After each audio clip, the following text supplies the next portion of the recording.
Welcome to the Voice of Apple Valley Recap. Here's some highlights of stories we've covered over the past few months around Apple Valley. Are correct, however, our staff do a very good job with the animals that are in their care. I met with them last week to ensure them that the council and I know what a good job they're doing, regardless of misinformation on social media. So, I want to ask you, and this isn't about the staff comment that he made. I do believe the staff is following direction from the management of the town, and I don't hold the staff necessarily accountable at this point. Maybe there's more that I need to learn about the staff. Until then, I want to keep this on the town manager. His comment of this issue is somewhat a made-up issue on social media. What do you say to that? It's everything that I discussed in the town council meetings came directly from their stats, information that I've pulled, people I've talked to, from rescues, from networkers. So nothing was made up. We have proof of everything. Maybe it's time that people start waking up and realizing that the only way you're going to get things like this fixed, amongst the other list of things that are not fixed in this town, is change. And the status quo doesn't seem to be working. Now you're going to hear all the excuses about, well, there's no money, there's we don't have the money, Well, they sure do have the money, almost $1 million of it, to put into the Sing Center. So you think they could come by and maybe fix this?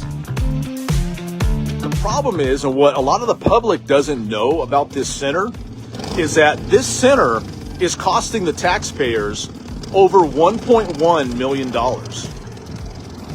over the past 2 years. The town has used general fund money over the past 2 years to cover the operating expenses and remodeling expenses of this facility.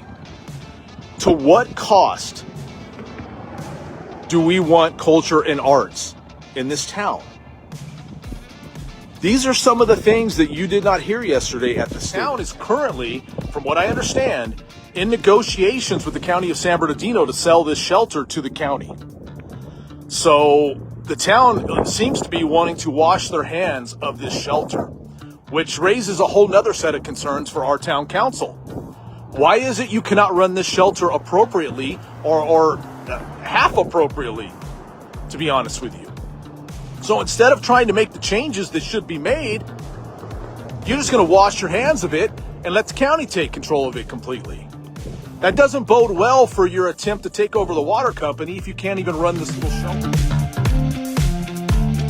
Part of the problem, I think, with it, not just Apple Valley or Barstow, any government that does these measures for that.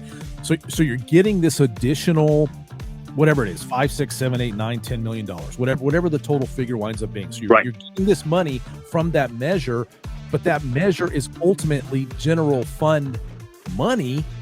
Right. So you don't have a separate bank account for Measure P and Measure Q. It goes right into the general fund. So it becomes this accounting mess too of, well, how do you distinguish what is Measure P, Q, general fund? How do you do that?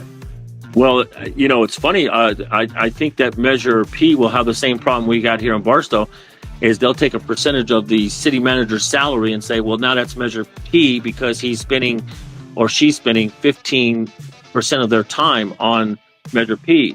They'll take your assistant city manager and say, well, you're 5% or you're 10%. And what happens is percentages. What I want to see done, and what the city won't do right now, is have a time charge code that says Measure Q only, and every time that you use that, every time you go onto that thing, log that time down. And they're not doing it. The decision was made that the town would take over the project. The town purchased the land here, and in 2016 they paid $310,000 for this hill. That's in news reports. I haven't looked at the actual town documents to see what the actual purchase price was at this time, but reading back some of the articles, the purchase at that time in 2016 was $310,000. Some of that came from the town general fund, which is your tax dollars. Some of that came from a $160,000 grant from the National Park Association. So the town of Apple Valley residents have a hill that they purchased that's just sitting here and has been sitting here for almost 10 years. As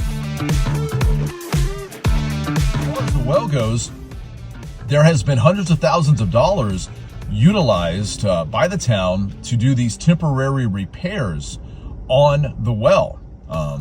Just recently, a report that was done in one of the Parks and Rec Commission meetings had said that they had spent just under $40,000 for another temporary fix in the past few months. Another issue with the well is that over the years, the cost to replace the well has increased. There was one estimate at one time that was for $500,000. I believe it was even lower than that many years ago, but one of the most recent quotes from the Parks and Rec Commission meeting was $500,000, and now the most recent quote to repair the well and actually put a new one in is up to $620,000.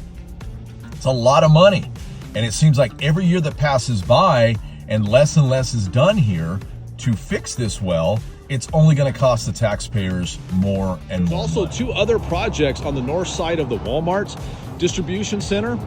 One is the Cordova project, and the other one is the Quarry at Pawnee. In total, this is going to bring over 3 million square feet of warehouse space to the North Apple Valley area here. A lot of jobs going to be happening here too, a lot of construction jobs. At the last town council meeting, we had a lot of union members coming in asking for approval of all of these projects because a lot of those guys have to drive down the hill for work, and this is going to help some of those union guys to stay home locally, and that's good for them and their families. Also, building fees. There are going to be millions and millions of building fees coming in from these projects that will go to the town, also going to Apple Valley Fire. Some of those fees go to the Quimby funds, which help to improve our playgrounds in town, road improvement fees, and a whole list of other fees that are coming into the town of Apple Valley with these projects. So a lot of good things coming from these projects for workers, and of course, building fees for the town. Some of the council members tried to clarify the cost of this event and saying that the town did not outsource anything to produce the movies. Everything was done in-house, so the cost was minimal to the residents of Apple Valley. Councilmember Carrie Leone in that town council meeting even said the building, or as she referred to at the time, the movie theater, was donated to the town, so it did not cost the town any money. Now, Councilmember Carrie Leone is 100% accurate. This building was donated to the town at no cost, so it did not cost taxpayers any money to purchase this facility. But since that donation, the town of Apple Valley has spent $1.1 million to operate, maintain, and renovate this facility. Town council meeting that should be happening in this facility tonight was abruptly canceled by the town council, and luckily we had a resident who is a member of the Voice of Apple Valley group who called down here to town hall today to get clarification on why the meeting was canceled, and she was told that the meeting was canceled because the town council did not have any items to put on the agenda. That's a really fascinating reason, considering I think if you asked about 5 different people, they would say there's numerous topics that could be discussed about our town at a town council meeting. I would think roads, maybe increasing crime, the homeless problem, maybe the mass amount of graffiti that seems to be popping up all over town. So I'm pretty sure there could have been something put on the agenda tonight for the town council to discuss. I mean, at best, the town council could have done a Q&A, maybe left the public comment section open for residents to come in and have a Q&A with the town council. But as of tonight, no town council meeting. And for those who may not know, this would have been the 5th town council meeting so far in 2025. Of the 5 meetings scheduled, 2 have already been canceled. One in January, and then now this one in March. Thanks for following the Voice of Apple Valley. Much more to come as we cover everything Apple Valley, California, and beyond.